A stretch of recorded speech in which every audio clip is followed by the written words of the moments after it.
Hello and welcome back. So this is my 100th episode, and I have 2 of my 3 daughters on the show, so I will go ahead and introduce them. Who wants to be introduced first? We can go down the line. Okay. This is my daughter, Keziah. Hey, I'm Keziah. When this show airs, then Keziah will officially be 19, which is awesome. We're super excited about that. And this is Lila. Hi. And Lila is 20. And my youngest has declined to be here, which is okay, because this whole episode is about people-pleasing and honoring individual ideas and consent, so it's okay. So the show goes on, and you can meet my 2 older ones. And yeah, so I thought it would be a lot of fun to have my daughters on here. They have been along for the ride on my people-pleasing journey, and they have seen it up close and personal. They have, I will totally admit it up front, like I know that my people-pleasing has had an impact on them. And so we're going to kind of talk a bit about that as I share different ideas and things and ways that you can support your kids and help to raise them to not be people pleasers. And I want to give a special shout out to Carolina over on TikTok because this was her idea. She asked me on TikTok, hey, so would you mind sharing some content around how to raise kids that are not people pleasers? And I thought that would be a great idea. So of course, first and foremost, you want to lead by example. And I know that if you're listening here on this podcast, you have been learning a lot of tools, and just by you creating those changes for yourself, it's going to have a significant impact on your kids. So lead by example. I have not always been a good example of not people pleasing, but I'm sure we'll get into that a little bit more as we talk about some of these other ideas. So my tip number 1 is to teach kids to think through their yeses and their nos. And this is such a simple thing, you know, when they're thinking through even little things like, okay, so if you say yes to only eating ice cream and junk food for dinner, then what are you saying no to? You're probably saying no to good health. You're also probably saying yes to a tummy ache later, you know, but helping them to think through those things. But in what ways have you guys noticed, like having opportunities to really think through, if you're saying yes to something, what would you be saying no to? I think you're just being, like, talking with us through it and being like, what would that look like? What would this other option look like? How does this make you feel? And what do you think you'd be missing out on? Would you feel bad if you missed out on that? You know? I like that. Thank you. Yeah, so I like that about really just, because I think that's one of the main goals of parenting is really it's our job as a parent to be the child's prefrontal cortex while their prefrontal cortex is still developing. So a kid, they're just going to do what feels good in the moment. They're a little bit more impulsive. They're just going to do what feels good. So it's the parent's job to help them to think through different options. And we do this not by telling them what they should and should not do, but by helping them workshop, what would it look like? What would that look like? Like, let's kind of just explore the different ideas. Do you guys have any thoughts on that? Yeah, I think that a lot of the time when you guys were newer parents, then you guys would just say no, and you wouldn't explain why, and I would just get frustrated, and I'd be like, if there's no reason I'm doing it, I don't care, because I want to.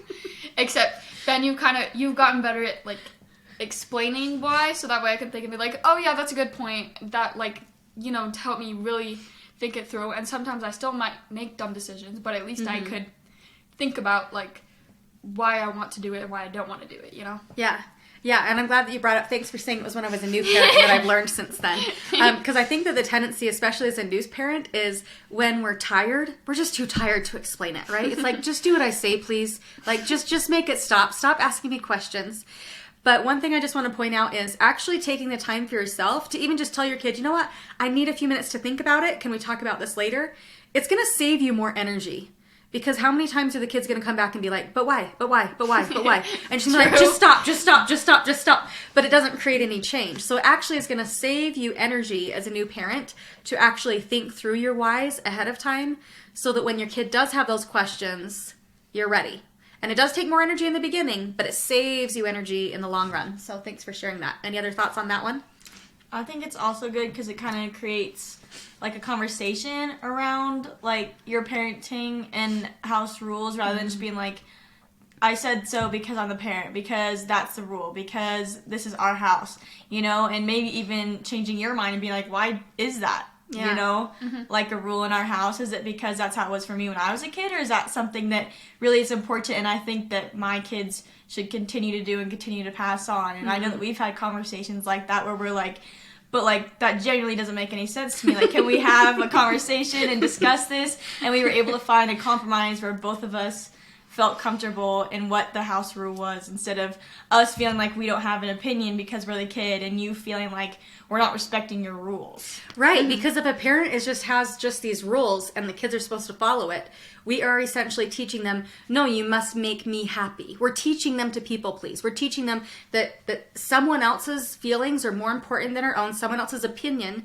is more important than our own, and that doesn't create the autonomy that we're hoping that all of our kids have, right? Mm-hmm. Yeah, I think it really also helps with like their decision making and their self-confidence also, because if they can make their own decisions, or like can see and really think through what they're doing, it can bring more self-confidence. And also for like, you know, if you only tell your kids not to do something, never tell them why, as soon as they move out, they're doing exactly what you said not to do. But if you can explain why that might be harmful to somebody or why they shouldn't do that, then they're a lot more likely to take those tools with them when they move out and really think things through, instead of just being like, ooh, it's time to rebel because I'm finally away from these guys. Yeah, so true. Yeah, and I had another thought on the whole, what are you saying no to if you're saying yes to something? And so we homeschooled for, 4 years or so? And I'm sure that other homeschooling parents can relate to this. But because I was home and other parents were at work or had other things going on, then I was kind of the go-to parent for, you know, if somebody had a need during the workday.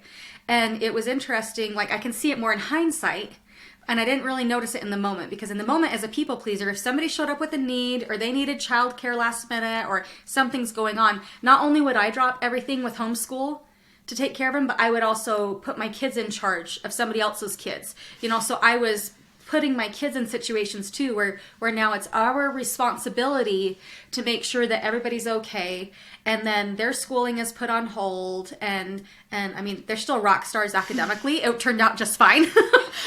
But it's interesting to see in hindsight the ways that people pleasing showed up for me as a parent and what lessons I was teaching my kids. Because it can be a tricky balance to teach your kids, hey, right now, this is the highest priority, and this is what we're going to do because it's a kind thing to do, versus, well, this is what we have to do, and now you have to do this. So do you guys have thoughts on that and how that impacted you? I think a lot of the time we would, you know, our day would kind of be just like sprung upon, like, oh, by the way, these people are coming over, and you're gonna have to do your schoolwork, but also you're gonna have to help them with their schoolwork, and you're gonna have to watch them too. Yeah. And then I was like, okay. And I do think it made it hard to say no, especially when, you know, if the parents are going through a lot and they're really busy or they're struggling with something, then, you know, you think, I just want to help them. I want to make the load easier, but it also kind of makes that harder for that person, because then they're not learning how to navigate it themselves, and they're just kind of having you navigate everything for them, which just makes it harder for both of you. That was pretty deep, my dear. Yeah, like really thinking through with the yeses and nos about, okay, is this helping or is this enabling? And so, yeah, so that's interesting to just think about it in terms of, what am I modeling for my kids? Am I continually enabling other people in their situation where now, like, they don't have, you know, I don't know. I coach a lot of people, so I use some of their examples here. But one gal was telling me that, yeah, she was asked to babysit very last minute. Like, well, it's going to be a few days because we need to stay hours away for this appointment. And then she found out later it was not an emergency. The doctor's appointment had been booked months in advance, and they didn't have to stay in that town, but they thought it might be fun to do some shopping and go out to eat while they were there. And so it's interesting when you really can look a bit more closely at certain situations. You need to figure out for yourself what it is that you're comfortable with and that you can actually give a wholehearted yes to, because there are going to be those situations that arise where, you know, occasionally it's okay to just help somebody out, just to help them out, even if you know that they're just going out to eat and shopping and it's not an emergency. But recognize if it's creating that urgency for you, and also if you're perpetuating the problem for this other person where now they are not planning ahead because they're expecting, oh, no, it's fine. They can cover down for me. It's going to be just fine. Yeah, and also thinking about why you're doing it and if it's actually going to make you happy, because if you're doing something to help other people and to actually make them happy, you're probably not going to resent that because you're doing it out of the goodness of your heart.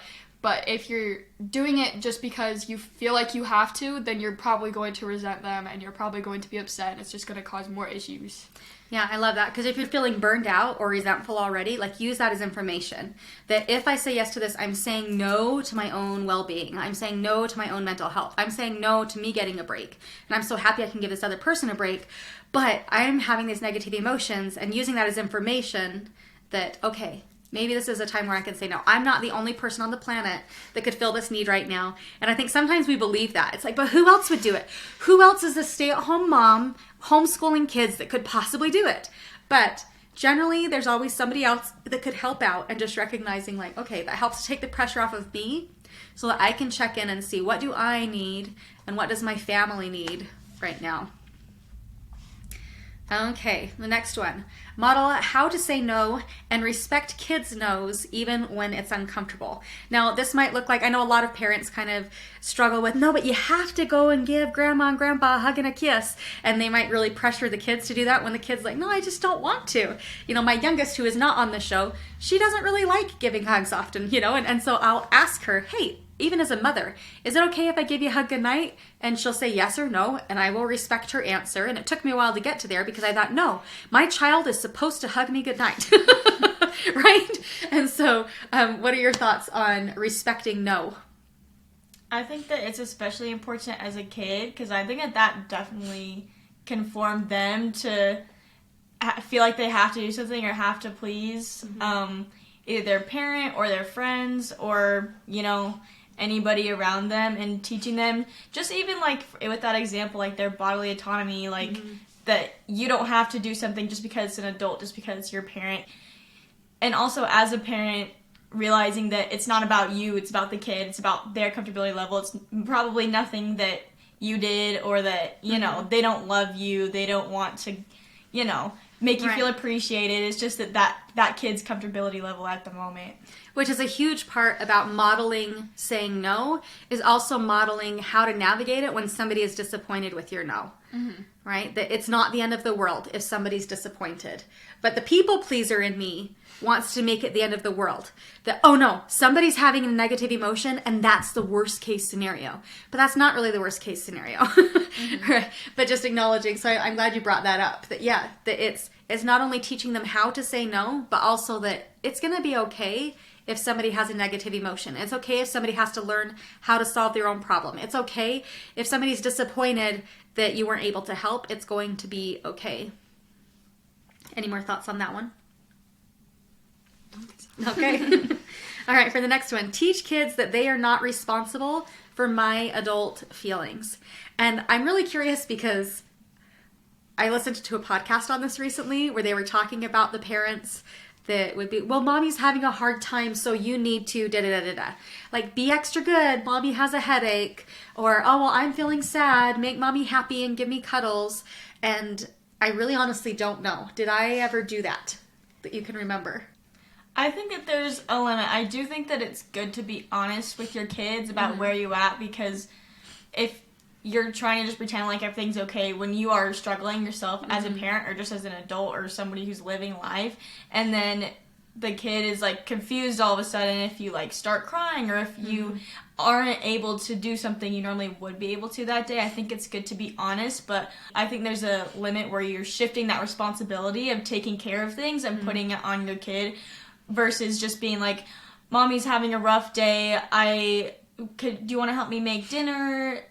Or something like that, compromise with the kid, but don't make it feel like it's their job to make you feel better or make things different for you. Yeah. Yeah, I love that. Actually modeling that, hey, guess what? I have feelings too. But I think also, like how you kind of pointed out, that it's important to let the kid know it's not their responsibility to fix it. That, hey, mommy's feeling sad today, and it's going to be okay. And letting the kid know it's not your fault.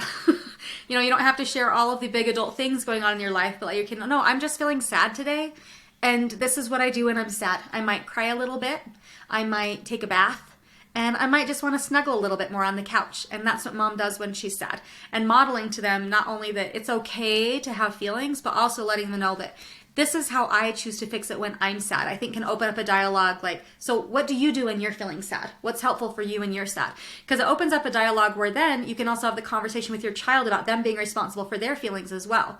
Because it's not our job to fix our child's feelings either. We can be their prefrontal cortex and we can hold space for them to learn how to feel their feelings. But modeling that it's not our job to fix other people's feelings. Any more thoughts on that one?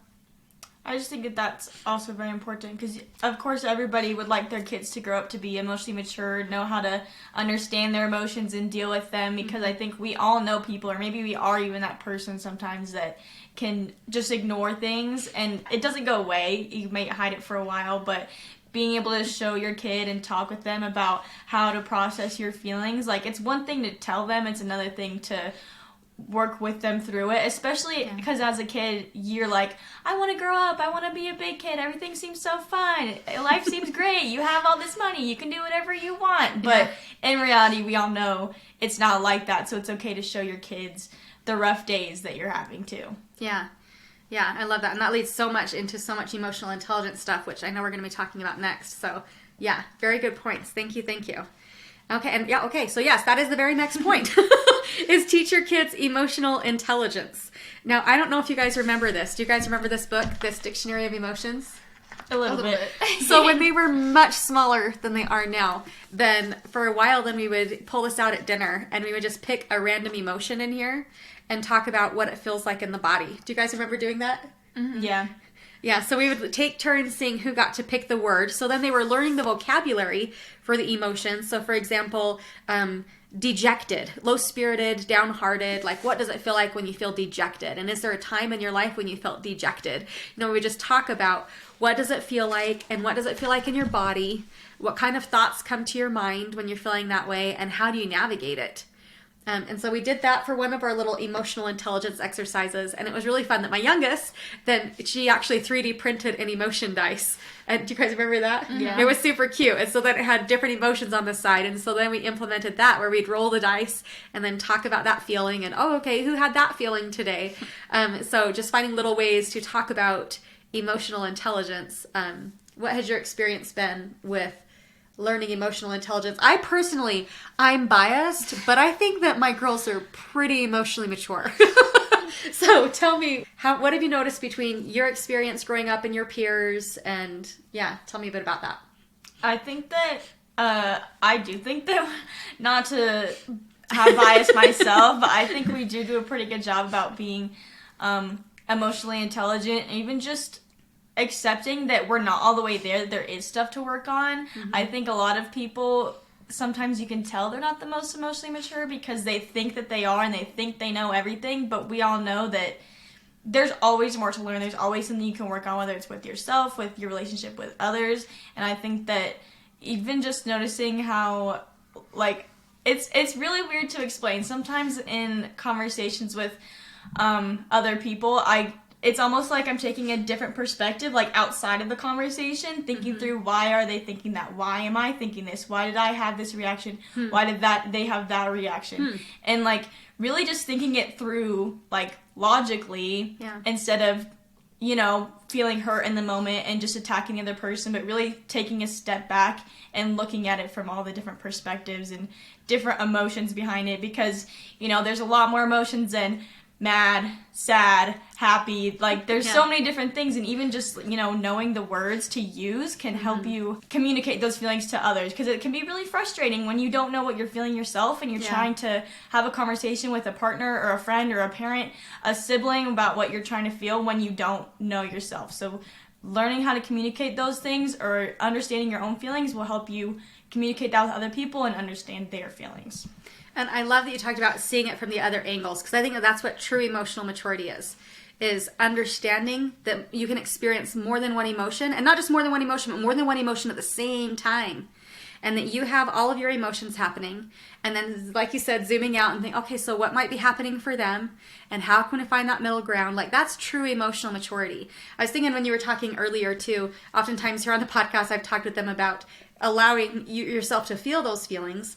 And I think emotional immaturity tries to squash them down. And it's like that beach ball that we're holding under the water.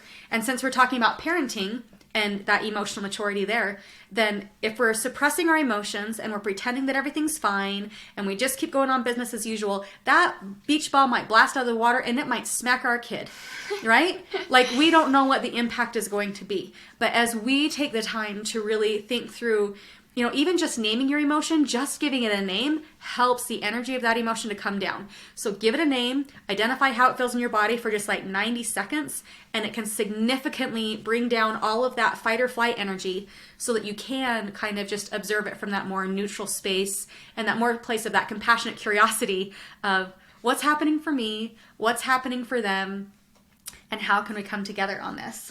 Yeah, and I think also communicating your needs, like, Mom needs a 5-minute break really quick. Can you guys go play with toys for 5 minutes while Mommy has time to calm down? Like, because that's something you should do as an adult, is communicate your needs, what you need, whether it's space, whether you need to have a conversation about it at some point, whether you need to take a walk and think about it and then come back to it. I think that that's definitely something that you should, show your children. And again, like, I don't know how to explain it, but... It applies to many relationships. But yeah, right? exactly. Yeah. It's always something that you're going to need to use. So showing your kids that and teaching them that even at a young age. Yeah. And I love that you even set a time limit on it, right? Like, okay, Mommy needs 5 minutes. And then guess what? If you're not ready to deal with it in 5 minutes, don't just not say anything and still let the kids just go do whatever they want. Let them know that you're still coming back. After the 5 minutes, you can tell them, hey, I still need a few more minutes. I'm going to need 5 more minutes or whatever it is. But be true to your word. If you tell them, I'll be back in 5 minutes, don't just ditch out for several hours and just check out. Like, emotional maturity is also being true to your word. Even if the timeline needs to change, that's fine, but communicate that, hey, I'm just not quite ready. And that's okay. That's also a beautiful thing to model to your kids. Yeah. I think that what helped me the most with my emotional maturity was just that I learned empathy from a really young age, and I think that's one of the most important things, because empathy is how you can kind of put yourself in other people's situations and think, like, how would I feel if this happened to me, or whatnot. Like, I've been in relationships where I don't feel heard at all, and I'm thinking, why do I not feel heard? Except then I have a conversation, and then I say, can't you put yourself in my shoes for a second? How would I feel about this? And then they say, I can't do that. I don't know how. And I'm like, oh, okay.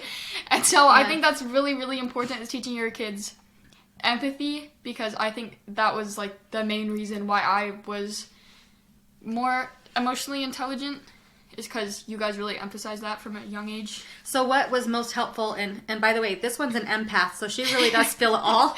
But so what ways did you learn empathy? Like, can you think of some things that were specific examples of how that was taught to you, or was it just through experience? I think mostly experience, but I also think, just kind of giving an example of, or like, be an example for your kids of how to be nice to each other and how to view every single person as human. Because kids sometimes don't understand. They might think, why is that person in a wheelchair? Why is that person not look like me? Why, whatever. But just kind of showing, like, we're all human and we all love each other, and the only way to, like, succeed in life is to, like, all, love each other and help each other out. And that's how you progress as a society. And I think that, seeing you guys be so kind and compassionate and treating everybody, like humans, kind of helped me be more compassionate and be more caring for other people as well. I'm, like, so proud right now. and yeah, I think that that's a really important thing to teach your kids. It is that just because someone is different, it doesn't mean there's anything wrong with them. That doesn't matter if it's, a disability or their color or what language they speak or what political party they affiliate with or their orientation.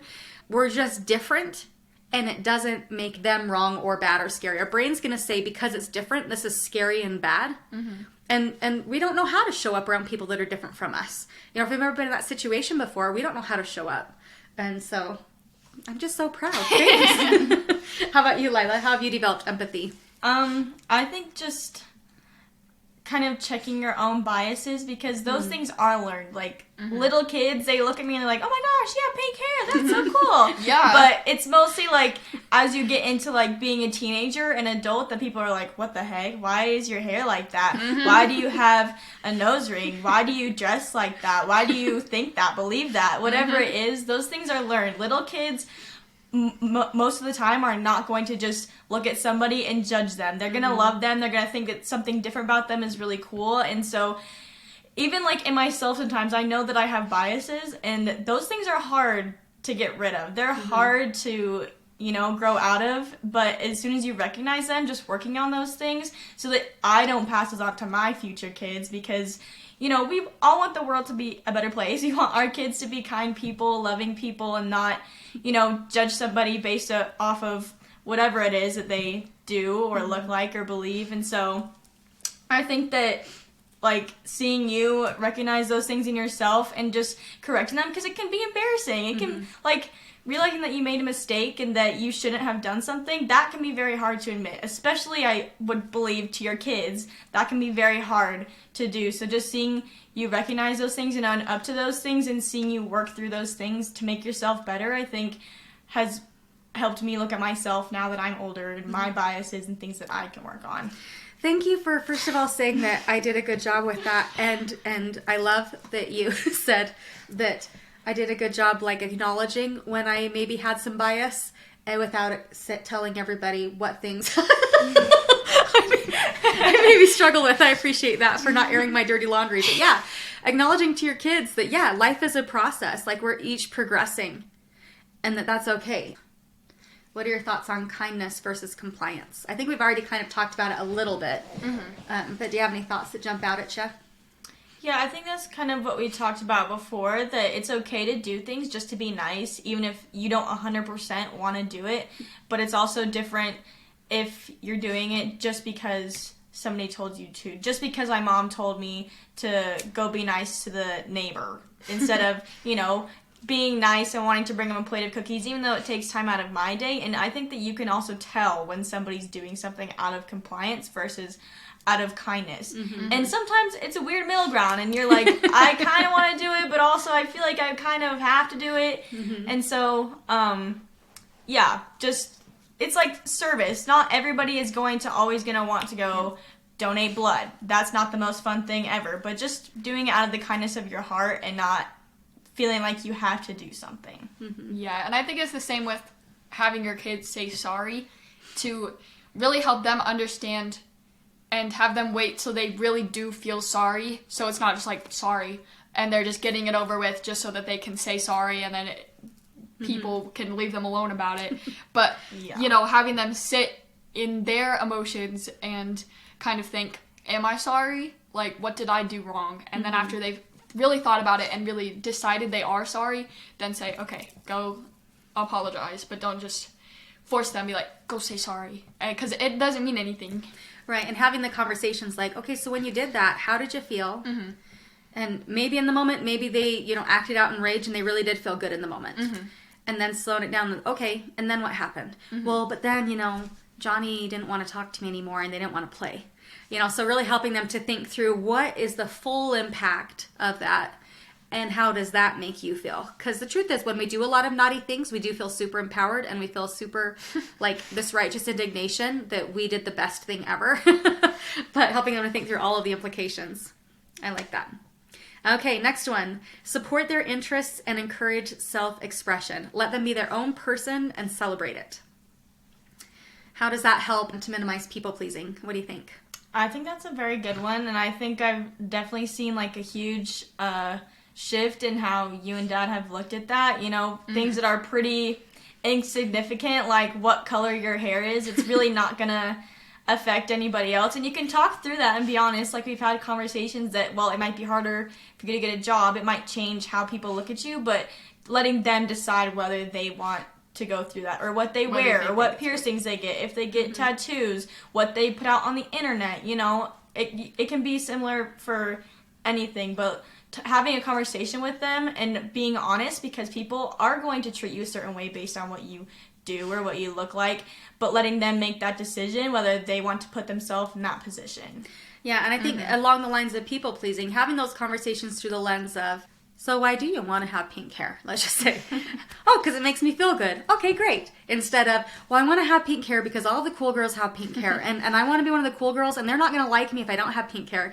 But making sure that they are not only not receiving shame from you as a parent for how they're showing up and creating that, because we want them all to have their own autonomy and be their own unique self, but then just being mindful of, but am I shaming it when they're making a decision that I don't super love?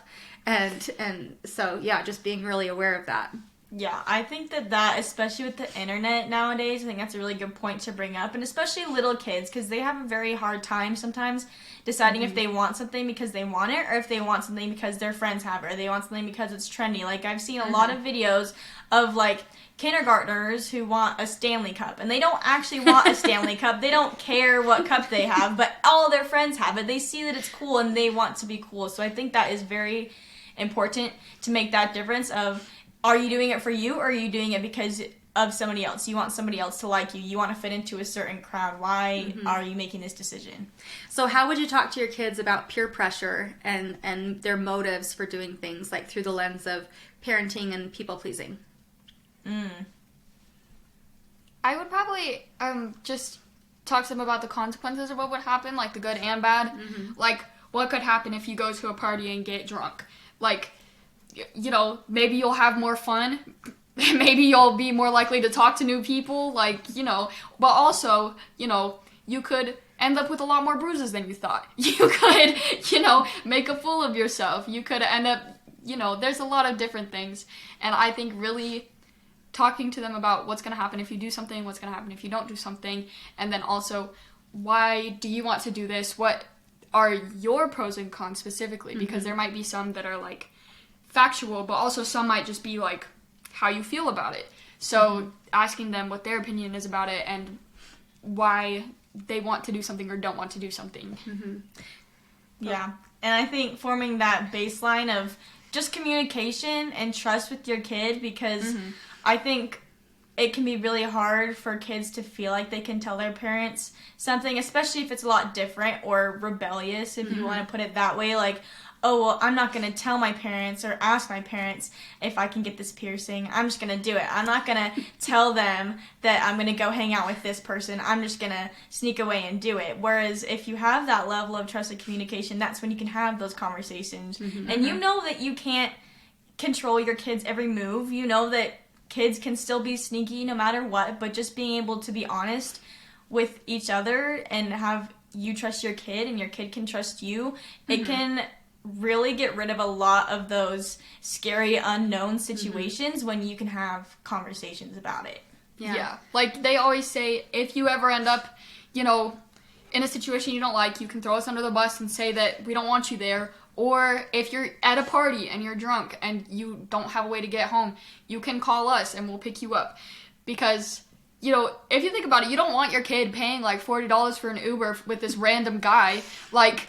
Or trying to drive themselves home. Exactly, or trying to drive themselves, or going with some random person. Like, you don't want that to happen. The ideal situation is for them to get home as safe as possible, not for you to teach them a lesson. Because I think that learning from just the natural consequences is a good idea, but also keep your kids safe as well. And then I think that the embarrassment of them calling you anyway is also a consequence, not just them having to figure out a way to get home, but the embarrassment of being like, oh, I messed up. They were right. I should not have done this. And they told me this, but I didn't listen.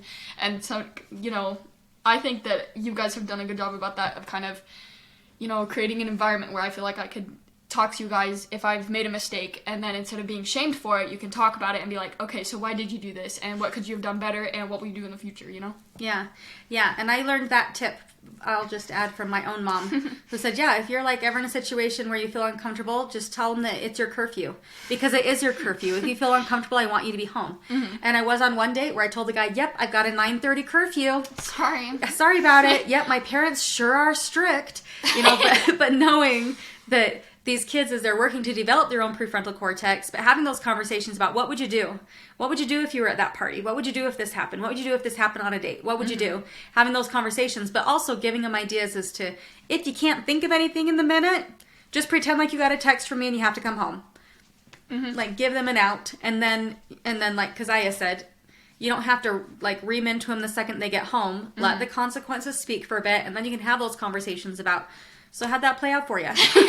Would you want to do that again, really? Yeah. And I think that kind of goes back into the guilt versus shame, because if you get home, or if that kid gets in the car and you're yelling at them, I can't believe you did this, that's such a stupid decision, you could have blah, blah, blah, you could have gotten hurt, you could have gone to jail, you could have, done whatever, versus being like, are you okay? And showing care for them first, and like, again, staying calm, having that communication with them. Why did you decide to do this? What do you wish you would have done differently? Like, what happened? Are you okay?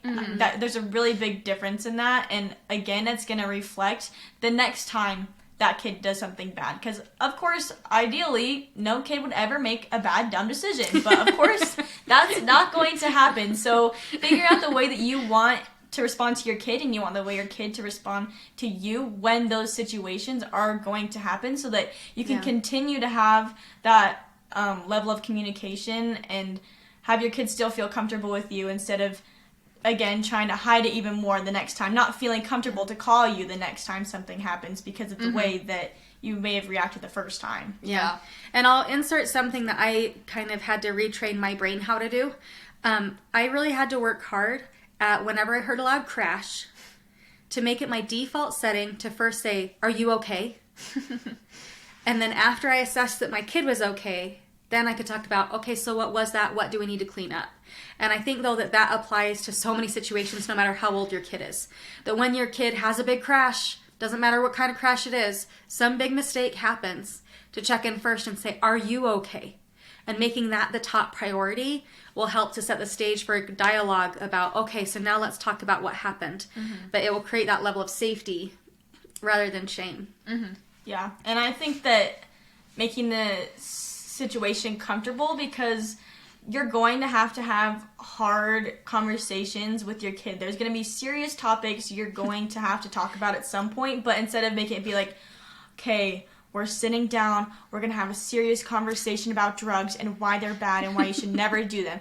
But even just like, even though that is a serious topic, just having it be comfortable, just be like, yeah, like, what would that look like? Have you ever thought about that? These are some of the bad things that I've heard can happen. Just making your kid feel comfortable, instead of putting them in a position where it's like, oh my gosh, my parents think I'm going to do drugs. They think that I'm going to go do crack cocaine on the side of the road. They don't trust me. They think that I'm a horrible human being. It's a very different way on how you approach something, even when it is a serious conversation. Yeah, just approaching it through that curiosity and keeping it a dialogue rather than like a lecture or an accusation. Yeah. Yeah. Okay, praise effort, not just results. And this one I think is a pretty big one, when parents are asking, well, did you win the game? Well, how many points did you score? And are making about the end result rather than making it about the, hey, how did you do? How did you feel about the game? And boy, and you played that well, even though I know you really didn't sleep well the night before, but taking all of their effort into account, I think, can make a huge difference in actually making it about who they are as a person rather than just about their end result and how they're making everybody happy, teacher happy, coach happy, mom and dad happy. Yeah, I think it also applies to academics, because when my mental health isn't great, then I can't put in as much effort as I could have before. And so even when I'm putting in 100% effort, I'm still not getting 100% on my tests, because sometimes that's just how it goes. And so I appreciate when you guys acknowledge and are just like, hey, like, I know that you're really mentally struggling. I'm really proud that you got a C, because it's passing. And that was the best you can do. And you passed your classes. Congratulations. Instead of being like, you could have definitely done better. Because sometimes you can't have done better. And I think it's important to talk to your kid about, what did happen. Like, if they messed up in a game, maybe their head was somewhere else. Maybe they were struggling with something else, thinking about something else. Or maybe it just happened. Sometimes there's not a reason. Sometimes that's just how it is. But talking to your kid about, why they might not be where you expect them to be, instead of saying, you're not where I expect you to be. You should be better than this. But saying, like, hey, what's going on? Is there anything going on? Right. Not shooting on your child, but meeting them exactly where they're at. And recognizing that it's true for us adults too. Everybody's 100% is going to look different every day. So some days my 100% is going to be like my regular like 20%, right? But that's just life. And the main goal being not to get all A's, but okay, how do you navigate it when your 100% is a little bit lower than you would like it to be? Then what? When you're just running low, then what? Is it so much more productive lesson than I guess that you got a D and that's the end? Yeah, and I think also emphasizing to your kid to still love themselves, because a lot of the time, especially if your kid has been consistently getting good grades, consistently, excelling, except then something happens and they start getting worse and worse grades, and they might really start beating themselves up about it and thinking, what happened to me? I'm stupid now. I had so much potential. What did I do? But helping your kid to love themselves through that and think, well, I still tried my very best and I'm going to get through this. And then once I get my mental health or whatever else is wrong to 100%, then I can go back to being 100% and I'll keep being good. But making sure that they can still show love to themselves even when they're making mistakes. Yeah. Yeah, and I think acknowledging that effort, because most likely you probably are going to be the only one as the parent that points out how well your kid is doing, how much effort they're putting in. Like, I go to school full time and then have a job on top of that, and I really appreciate my mom's like, hey, you're working really hard, like, how are you doing? Do you need to, take a day off? Do you need this? Do you need that? Like, do you want me to come to your school so that, because I'm in cosmetology school, do you want me to come get a facial so we can chat for a bit? Because my friends, they see that I'm working hard, but not to the same level as my mom does, and she really is going to be one of the only people in my life that are going to point that out, and it really means a lot when somebody does point out how hard you're working, especially, because I try not to complain about it, but, it is hard, but when somebody notices without you even saying anything about it, and then acknowledging, hey, you're putting in a lot of work, how are you doing, or, here's this favorite meal I made for you, or just something small like that, it really does go a really long way. Yeah. Aw. Thank you. And she does do great facials. Yeah, I like that a lot. And also, it had me thinking about my coaching practice. And it's really interesting to see how that applies to the coaching world, too. How many people in my coaching practice, they come to me as that reminder as to what they've been going through. Because our brain likes to say that this tiny little segment of life is how it's going to be forever. And having somebody outside of you, be it a parent or a coach or a friend or whoever, to say, hey, I've noticed you've made significant progress in this area. Or when you're feeling burned out and you're like, well, I don't know why I'm so tired. Then they can say, remember, for the last 9 months or so, you've been doing beauty school for 40 hours a week plus going to work after that. So you're gone 12 to 13 hours a day. Maybe that might be why you're tired. Because we try to talk ourselves out of it that, no, I've been doing so well. But yeah, when we're able to meet people where they're at and acknowledge their effort and progress along the way, I think it can make a huge difference, because it's not really about the end result. All of us are in progression. Yeah, and I think it's especially important for parents to talk about, because they're the ones that really see, most, if not all, aspects of your kid's life. So even when my teachers are saying, hey, I know that you should be doing better than this, why do you have a C in my class? Why are you doing so bad right now? Then I might feel put down, except my mom could say, hey, you've been really depressed lately. You've been having a really hard time. This happened and this happened and this happened. And I'm proud that you did get a C, because it's something. Acknowledging, yeah, you're going through this, and so it's okay that you're making mistakes. Yeah, and I think everybody craves validation, right? Everybody wants to hear that they're doing good, or that they're making the right decision, or doing the right thing for whatever it is, whether it's, oh my gosh, should I send this person this text? What do you think? What should I say? Or, oh, should I do this today? Should I do this today? What should I do with my hair? And, having your parent and you giving that to your kid, that's going to prevent them from trying to find that somewhere else, and it's going to help them be more confident in themselves to make those decisions on their own and not feel like they have to ask 45 different people if they're making the right decision before they make that decision. So good. So good. And we talk here on the podcast about how what you focus on expands, and that I think is especially true in the parent-child relationship. As you're engaging with your children, really think about, how am I engaging with them and what am I focusing on? Am I focusing on all the things they're doing wrong? Say, oh, see, I can't believe you got in the cookie jar again. Clean up that mess. Or are you focusing on, wow, what a beautiful art project? And then you can work together to clean up the crayons. Or, focusing on the positive things, that's going to instill that pride in your child. You're like, oh, I did do pretty good. Oh, I did work hard on that. It's going to really shift how they feel about themselves as well when you're able to focus on the effort and the progress. Yeah, I think shifting the emphasis to be more positive, or even putting it like, at the end of the day, if my kid does this, is that going to be the worst thing of their life? If they get an F on this test, and even if they have to retake the class, is that the end of the world?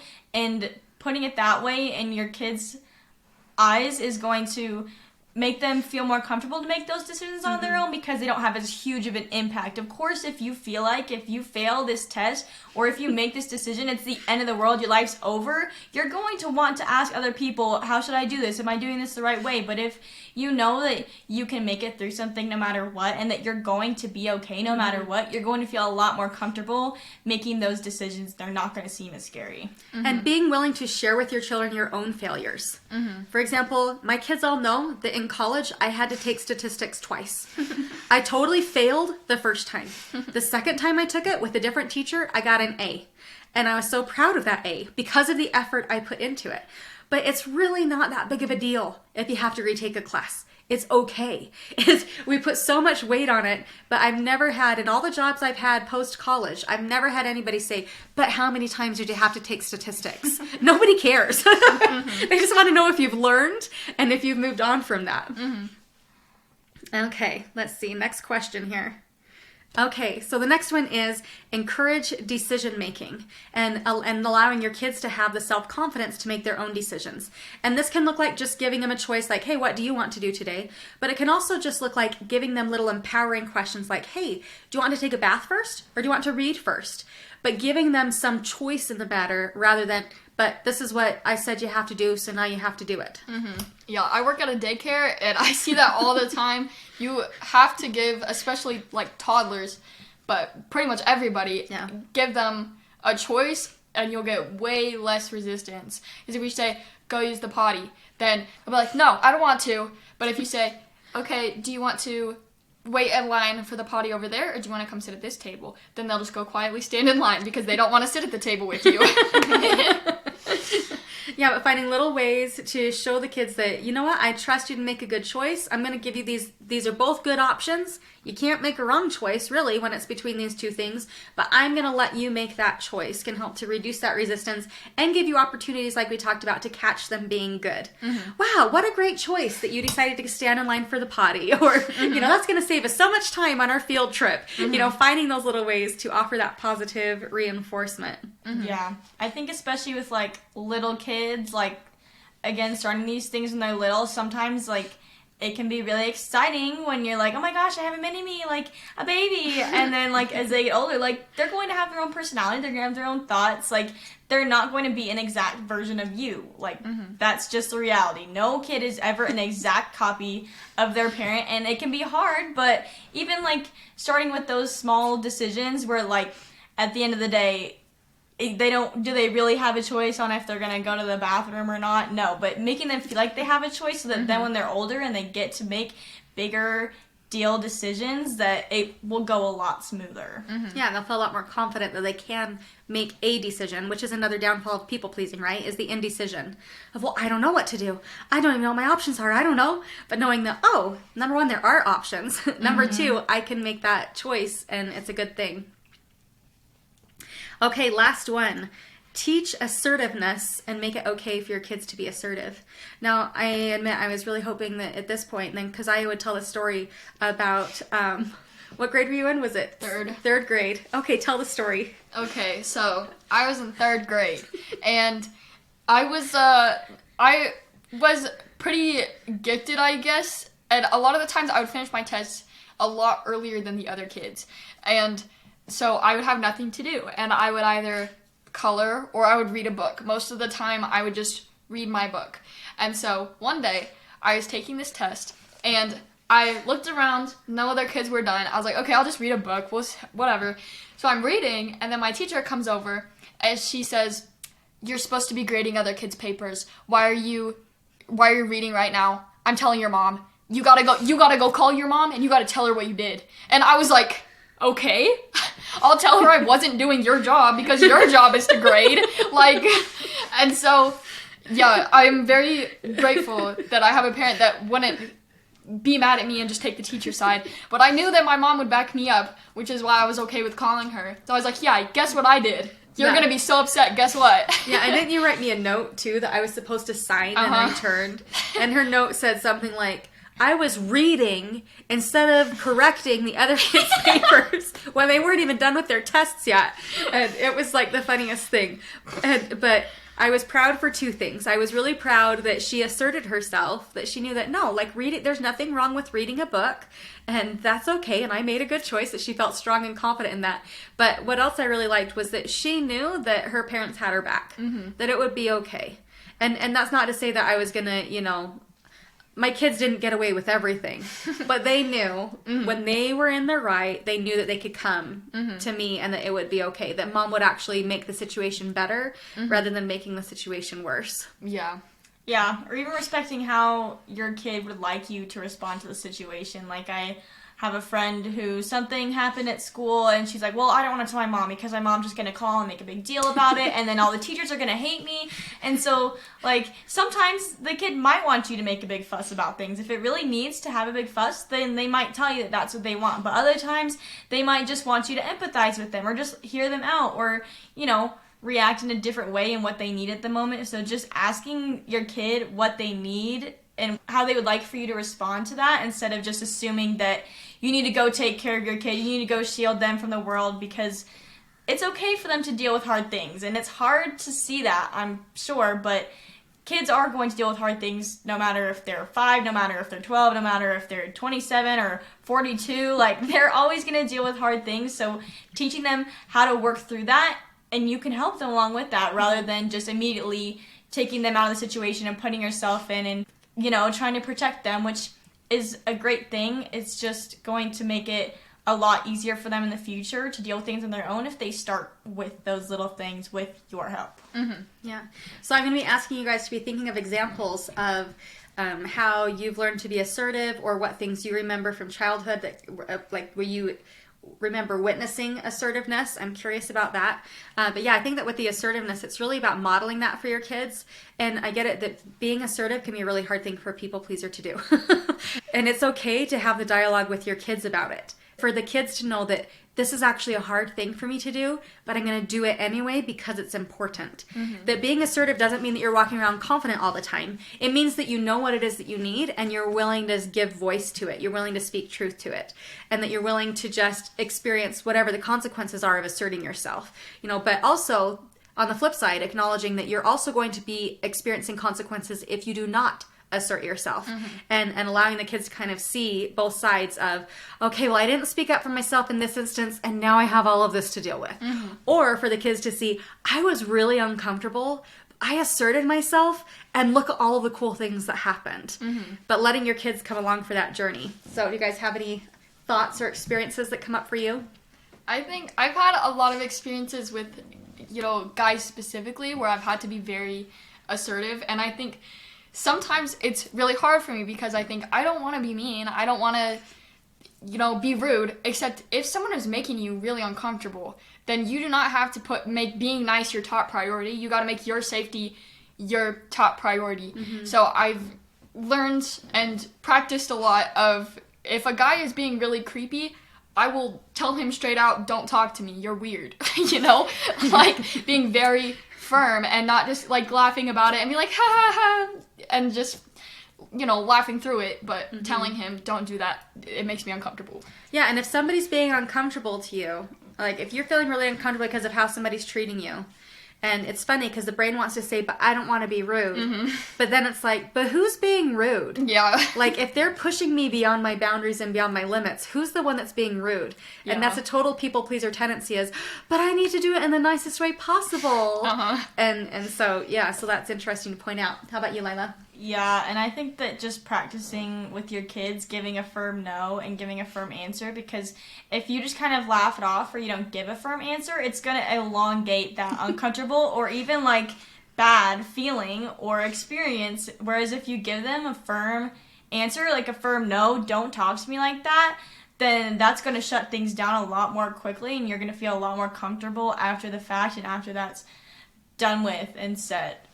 Yeah, and I think also teaching them that no is a complete sentence, that you don't have to explain to guys why you don't want to give them your number. You don't have to explain to people why you don't want to, babysit their kids. You don't have to explain to them, like, all these different things. You can just say no, and that's okay. Mm-hmm. Yeah. Okay, well, this has been a great discussion. Do you guys have any other thoughts in conclusion that you want to share around people-pleasing and parenting? I think so. I think the only thing I would add is that it's never too late to start. Like, don't think just because your kid has moved out of the house or a teenager that, well, it's too late, I already screwed it up, I can't restart, my kid's never gonna believe me that I'm trying again. Like, you can start, your kid will start to notice, especially as those things become repeated behaviors. Mm-hmm. They'll notice that you're trying to change and that you're doing new things, and it's only going to make that relationship better. It's not going to make it any worse to try and have better communication or better anything with your kid. Mm-hmm. Awesome. Well said. All right. Well, thank you so much for being here. If you guys have any other topics that you'd like covered, or if you have any other questions you want me to ask my kids, they're pretty awesome and pretty smart girls. So let me know. All right. Well, I hope you guys have a great week and talk to you soon. Bye. Bye.